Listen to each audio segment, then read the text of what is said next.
Hey, hi there. We're going to go on to lesson 42. Don't you just love to do these lessons? Sometimes when I'm teaching you, I'm actually kind of teaching myself, and I'm encouraging myself when I look back in time, especially during the time that Jesus walked on earth. It's so intriguing when you go to Israel, if you ever get to go, and you get to sit there by the Sea of Galilee, or you get to wade into the Jordan River, or you get to lay back and float around into the Dead Sea. How fun is that? And I've got to do that 3 times, and each time I'm reminded that Jesus was probably around here somewhere.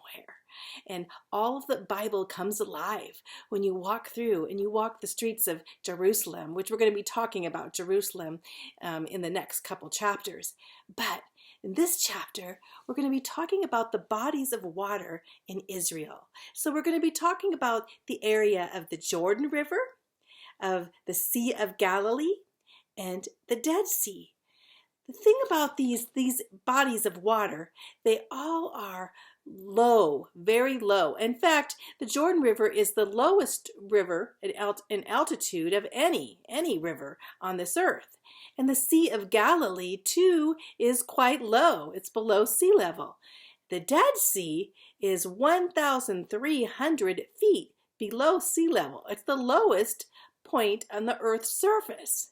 So when you go there and you talk about going up to the high places are quite high because the low places are quite low in Israel, especially around these bodies of water. So first, I want to talk about the Dead Sea. When I went to the Dead Sea, we all came running down, got off the bus, we all came running down, and we put on our bathing suits, and we jumped, and we floated for about 15 minutes, because all you can do is to float for about that much time. Otherwise, your skin starts getting really itchy, because the Dead Sea has so much salt in it. And then when you get out, everyone says, hey, take the mud from the Dead Seas and put it all over your body. So they were putting all over their body. And then it happened, we had to wash it off really quick, and we didn't have any water to wash it off, so we're using our water bottles and everything because it will start stinging. But you know, some people, they think that the mud from the Dead Sea is actually good for your skin. It's like a beauty product. Can you believe that? But let's talk about the history of the Dead Sea.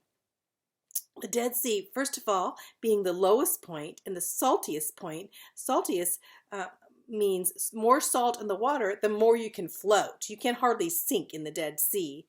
But the fish all die because they can't live in such a high salt content. And also, the bacteria, only bacteria can grow, so there's nothing that really grows like algae and such like that. The northern part is up by Jericho, up in that area. It's pretty deep. It's like 1,300 feet deep. And the southern part is pretty shallow, only about 10 feet or 3 feet deep. You can wade in that water. And then it's kind of cool because usually in the early morning or maybe in the evening at certain times, there'll be a whole mist over the Dead Sea because of the evaporations that's held there, probably due to the salt content of the water too. So it looks like very, very hazy, almost looking like you're looking into another planet or another world sometimes, which you're not, of course. The rain, it's about 2 inches a year, so not much rain. The temperature runs from 63 degrees Fahrenheit, which is pretty nice, to all the way up to 124 degrees Fahrenheit. So it's kind of deserty next to the Red Sea. And now, of course, they use this area as for tourists to come so that they could have a beauty rest in the Dead Sea. Can you believe that? But some people think that the Dead Sea, actually the salt and everything, is good for your health. Although you can't swim in it very long, as I said before. At night, there's always a breeze that comes towards the sea. So when you're sitting back along the Dead Sea, you'll feel this nice breeze come in. The history. Okay, there's 3 things I want to talk to you about the Dead Sea. and 3 things that you would go and visit next close to the Dead Sea. The first is the Dead Sea itself and the salt mountains that are around it. And the mountains go up to from 6 miles long around the Dead Sea to 650 feet high. So, and you can look and think, because this Dead Sea before wasn't all desert and it wasn't all salty. In fact, in Genesis, it talks about 2 cities, Sodom and Gomorrah. And in Genesis, they were destroyed with fire and ash because God brought judgment down on these cities because the people got so wicked. They didn't know what was right, and they didn't know what was wrong, and they didn't care. And so God warned them.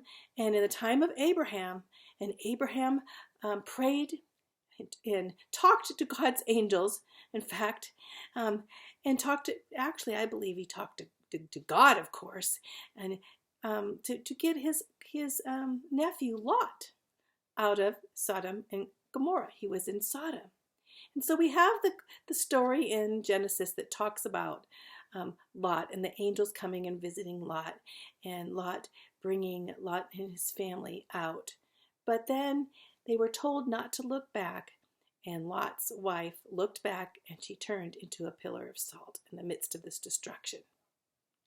Now, there's a monument there and a big pillar of salt, and they call it Lot's wife. I'm sure that's not Lot's wife, but every time you go and you go through that area and you see that area, you think, oh man, yeah, God destroyed Sodom and Gomorrah. It was a beautiful place, and now it was covered with ash. They even have excavated and really believe that Sodom and Gomorrah was right around where the Dead Sea is, maybe even under the Dead Sea. And the Bible also talks about this area in the end times we live, is that the Dead Sea will come to life.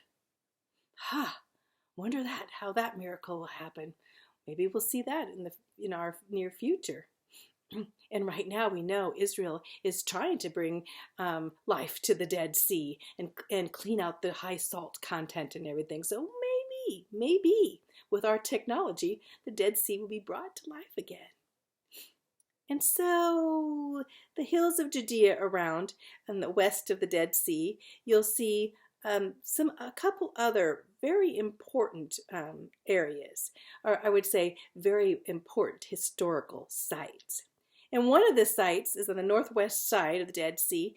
It's in some caves up in the midst. It's all like, very, very desert looking, and these caves are up on top of these hills. And as you drive and you'll find this little cave that's very important. And you can see it. You can take out your binoculars and see it. Why is it important? It's called Qumran. Can you say Qumran? It was one of the greatest archaeological finds in history.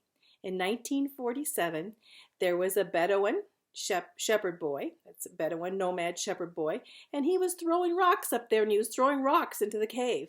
And he heard, bang, something in the cave. And so he climbed up there around, and as he went in, he had hit like a jar, some kind of jar. And as he dug a little bit deeper, he thought, wow, what's this?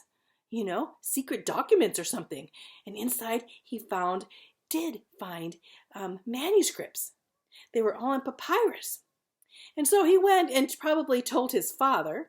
His father, he probably went in and probably took one. Well, they ended up putting it in the newspaper and advertising it for sale, which is kind of weird. And it brought in archaeologists. And as they came in, yes, the first archaeologist wanted to sell, and he actually sold some of the manuscripts for a lot of money. But coming to find out, he ended up having to pay so many taxes on that money. And the manuscripts they went and got back, because they found out these manuscripts were very old and very special. Over 2,000 years old. I would say even more than that. Probably came from 300, 200 BC. So what were these manuscripts about? Can you guess? It's pretty cool. Do you know what they were? They were called the Dead Sea Scrolls. And you're going to hear that. So whenever you hear of the Dead Sea Scrolls, you put your little antennas up, because it's very important. Why is it so important? These ancient writings were were of the Bible, the Old Testament. They were written way back in history. So why is this so important? They found the Bible, all of the books of the Bible in the Old Testament except for the book of Esther. And now I feel like I read an article that they think that they've even found the book of Esther in the midst of all these, putting these pieces of manuscript together with the papyrus. The ancient writings were exact as they are in the Old Testament today. That's pretty important because scoffers in time said, yeah, the Bible's right. How many times did they translate it over and over? How many times did they copy it over and over? Of course there's going to be mistakes. Guess what? There was not even one single mistake. Can you believe that? And so now, when the argument comes and says, we don't know if the Bible's true, or we don't know if the Bible really says what it says, because it could be a different translation or it was written in Hebrew, and we have the Hebrew and the Arabic just like it was written, and it was copied exact. So important. There were 800 documents there, and there were other things besides the copies of the Bible. There were other documents during that time. And the weird thing is they really don't know who wrote them, who copied them, or who put them there. They used to think that the Hasidic Jews are the very, very conservative Jews that go in, you see them at the Wailing Wall or wherever, and they're all dressed in their rabbi outfits and such, We're talking about those kind of Jews, and they were called the Essenes, and they believed that they put them there. But now, come to find out, they believe that there were Jews that were running away and hiding because of maybe under the rule of Roman rule or Greek rule. They were being persecuted and everything was being taken. So they had to have some place to hide all these documents, especially those that had to do with the Torah or the Bible. And so they took and hid them there. The reason they believe this is because they found what they call a copper scroll.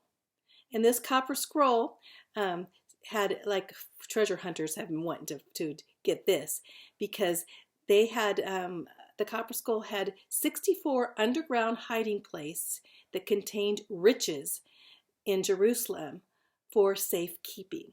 That they also had hidden other things in other places for safekeeping. Well, they really haven't found all these things. We feel maybe the Romans already had found them and they were gone, but we don't know.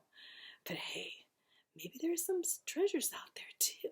But the greatest treasure is finding the Dead Sea Scrolls, because it just makes me smile.